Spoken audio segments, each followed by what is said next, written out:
The basement smelled of damp wood and burnt candles. 4 friends, Ethan, Mia, Jake, and Sarah, huddled around an old Ouija board, its letters faded from years of neglect. Laughter filled the air as they placed their fingers lightly on the planchette. "This is stupid," Jake smirked. Nothing's gonna happen. But something did. At first, it was subtle, a faint tug, as if an unseen hand guided the planchette. Then, it moved with purpose. Ethan. Ethan's breath hitched. "Stop messing around," he said, but no one was pushing it. The air grew colder. Knock. A loud bang echoed from upstairs. The laughter died.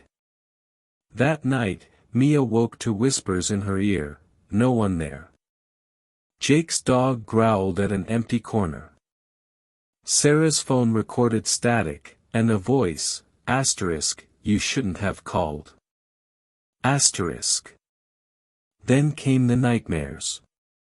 Ethan saw her, a woman with hollow eyes, standing at the foot of his bed, mouthing words he couldn't hear.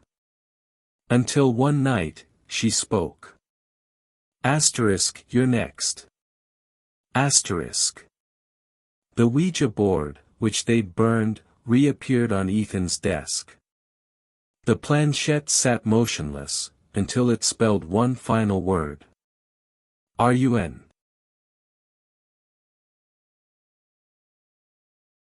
The candle flames trembled as Lily whispered into the darkened bathroom, her breath fogging the mirror. "Mom, if you can hear me, give me a sign." The silence pressed against her like a weight. Then, a scratch, Her reflection blurred for just a second. Lily leaned closer, heart pounding. The glass felt unnaturally cold. "Mom." Her own face stared back, until it wasn't hers anymore. The reflection's lips twisted into a smile she'd never worn. Its eyes darkened, pupils swallowing the irises whole. Lily stumbled back, but the thing in the mirror didn't move. It just watched. That night, she woke to the sound of fingernails dragging across glass. The mirror across her room was fogged, words scrawled in the condensation. "Miss me?" The next morning, her reflection blinked too late. By evening, it mouthed words her voice never spoke. "Let me in," it begged, hands pressing against the glass. Lily covered the mirror, but the cloth slid off by itself. When she looked again, her mother's face stared back, weeping black tears. "You shouldn't have called," it whispered. Then the glass cracked. A hand shot out. The recorder's red light pulsed in the darkness like a dying heartbeat. Adam adjusted his headphones, his breath visible in the frozen air of the abandoned asylum. The K2 meter beside him spiked erratically. "Is anyone here with us?" His voice echoed down the decaying hallway. Static hissed through his headphones, then, a whisper. "Alone." Adam's pen scratched across his notebook. "Possible Class B EVP," he leaned closer to the recorder. "What's your name?" Silence. Then, a wet, guttural gasp filled his ears. The K2 meter flared to life, LEDs burning blood red. His skin prickled. The voice came again, clearer this time, a rasping, grinning whisper. "I'm standing right behind you." Adam whirled around. Nothing but shadows.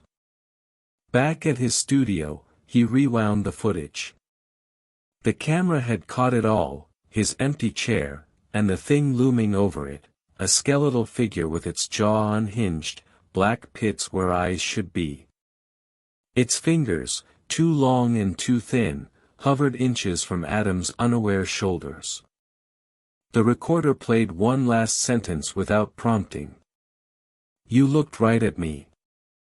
The screen flickered. In the reflection, something moved.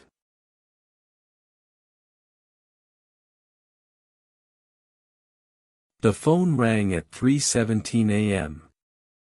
Mark groaned, fumbling for his cell. The screen glowed with a name that turned his blood to ice: Daniel. His best friend had been buried 7 days ago. A choked breath escaped him as he pressed answer. H hello. Asterisk. Static crackled. Then. Mark. That voice. The same gravelly warmth, the slight lisp Daniel had since childhood. "You're dead," Mark whispered. A wet chuckle. "Check your front door." The line went dead. Mark's hands shook as he crept downstairs. Moonlight bled through the curtains, painting the hallway in silver and shadow. Something slid under the front door, a Polaroid, still developing. The image showed Mark sleeping in his bed. Tonight. His phone rang again. This time, the voice was urgent. "They think I hung myself. They're wrong. He's coming for you next, asterisk. A crash upstairs. Floorboards groaned under sudden weight. The call ended with a final, whispered warning. "He's in the house." The Polaroid's second image developed slowly. A shadow stood at the foot of Mark's bed. Its neck bent at the same unnatural angle as Daniel's had in the casket.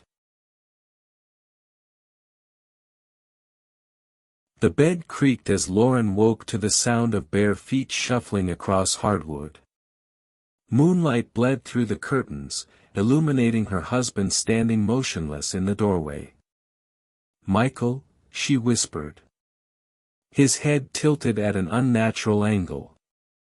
When he spoke, the voice wasn't his, it was the gravelly rasp of her grandfather, dead for 15 years.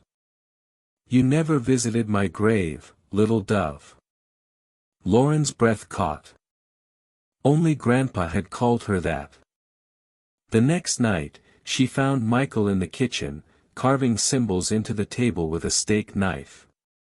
His eyes rolled back as he whispered secrets, things only Grandpa knew.